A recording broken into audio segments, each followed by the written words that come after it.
శాంతియుతంగానే నిరసన తెలియడానికి BJP office వైపు వెళ్తున్నాము. మేము ఎక్కడ కూడా ధ్వంసం చేయడానికి కూడా వెళ్ళట్లేదని చెప్పేసి కూడా మీనాక్షి నటరాజన్ తెలియజేశారు. అట్లాగే పిసిసి అధ్యక్షుడు మహేష్ కుమార్ గౌడ్ కూడా మేము ఎక్కడ కూడా బీజేపీ ఆస్తులను ధ్వంసం చేయడానికి వెళ్ళట్లేదని కూడా చెప్తున్నారు. అయితే ఇక్కడ గాంధీ భవన్ గేట్లు అయితే పోలీసులు మూసివేయడం జరిగింది. వీళ్ళెవరిని కూడా బయటకు వెళ్లకుండా పోలీసులు ఎక్కడికక్కడ అడ్డుకుంటున్నారు. ఇక్కడ చూసుకోవచ్చు పూర్తిగా గలాటా జరుగుతుంది. గేట్లు మూసేసిన పోలీసుల వైపు కూడా కాంగ్రెస్ నాయకులు కార్యకర్తలు వెళ్ళి గేట్లు తోసుకుంటూ కూడా బీజేపీ ఆఫీస్ వైపు వెళ్ళడానికి అయితే ప్రయత్నం చేస్తున్నారు.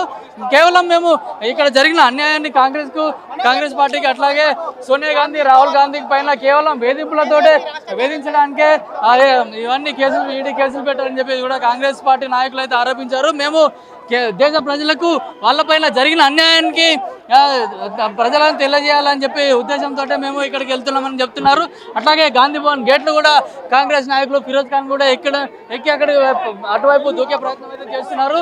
మేము కేవలం బీజేపీ ఆఫీస్కు నిరసన తెలియజేయడానికి వెళ్తున్నాం, కానీ ఎట్లాంటి అక్కడ ఆస్తులు ధ్వంసం చేయడానికి వెళ్ళట్లేదు. శాంతియుతంగానే మేము ఇది చేస్తున్నామని చెప్పి కూడా చెప్తున్నారు. కేవలం ఇది ఒక అన్యాయంపై గెలుపుగా కూడా సత్యమే గెలిచింది, అబద్ధం ఓడిపోయిందని చెప్పేసి కూడా వాళ్ళు చెప్తున్నారు. కాంగ్రెస్ నాయకులు కూడా పూర్తిగా అంటే మోడీ అట్లాగే అమిత్ షా కేవలం ఇది కక్షపూరితంగానే ఏర్పాటు చేశారు. వాళ్ళు వెంటనే దేశ ప్రజలకు కూడా క్షమాపణలు చెప్పాలని కూడా చెప్తున్నారు. ఈ ఉదయం నుంచి కూడా ఇక్కడ గాంధీ భవన్ వద్ద ఆందోళన పరిస్థితి నెలకొంది. అయితే అదేవిధంగా బీజేపీ కార్యాలయం వద్ద కూడా భారీ ఎత్తున పోలీసులు అయితే మోహరించారు. అక్కడ కూడా కొందరు బీజేపీ కార్యకర్తలు చేరుకున్నారు.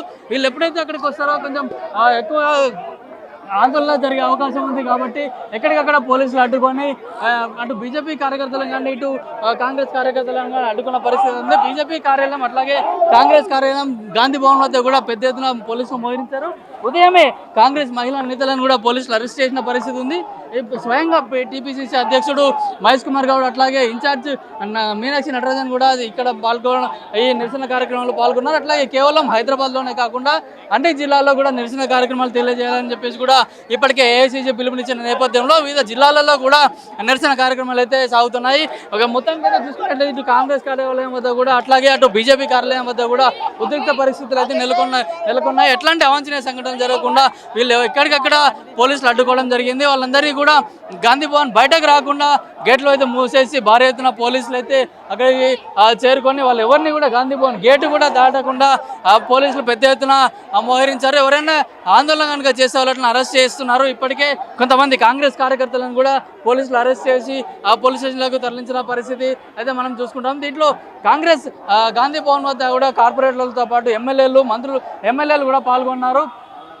లోకల్ అంటే హైదరాబాద్లో ఉన్న కాంగ్రెస్ కార్పొరేటర్లు కూడా ఇక్కడికి చేరుకొని బీజేపీకి వ్యతిరేకంగా కూడా నినాదాలు చేస్తున్నారు. సత్యమేవ జయతే అంటూ కూడా ప్లకార్డులు అట్లాగే జెండాలు కూడా ప్రదర్శిస్తున్నారు. కేవలం రాహుల్ గాంధీ సోనియా గాంధీ కాంగ్రెస్ పైన కక్షపూరితంగానే బీజేపీ ఇట్లాంటి కేసులు పెట్టి వాళ్ళను అరెస్టు చేస్తున్నారు. గంటల కొద్ది ఈడీ కార్యాలయంలో కూర్చొని వేధిస్తున్నారని చెప్పేసి కూడా చెప్తున్నారు. అట్లాగే ప్రధానమంత్రి మోడీ అమిత్ షాకు బీజేపీ గవర్నమెంట్కి వ్యతిరేకంగా కూడా నినాదాలు చేస్తూ బీజేపీ డౌన్ మోడీ డౌన్ అంటూ కూడా కాంగ్రెస్ కార్యకర్తలు నినాదాలు చేసిన పరిస్థితి మనం ఇప్పుడు విజువల్లో చూసుకోవచ్చు. పూర్తి అంటే గాంధీ భవన్ వద్ద కూడా పూర్తి స్థాయిలో ఉద్రిక్త పరిస్థితి నెలకొని ఉంది.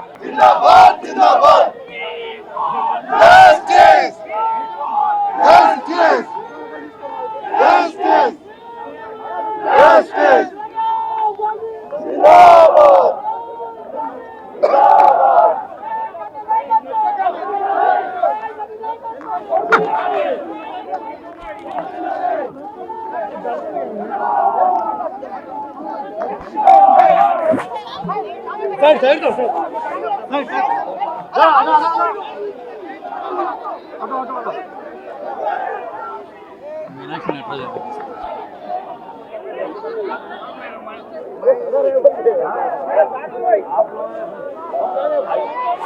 थोड़ा फ्री में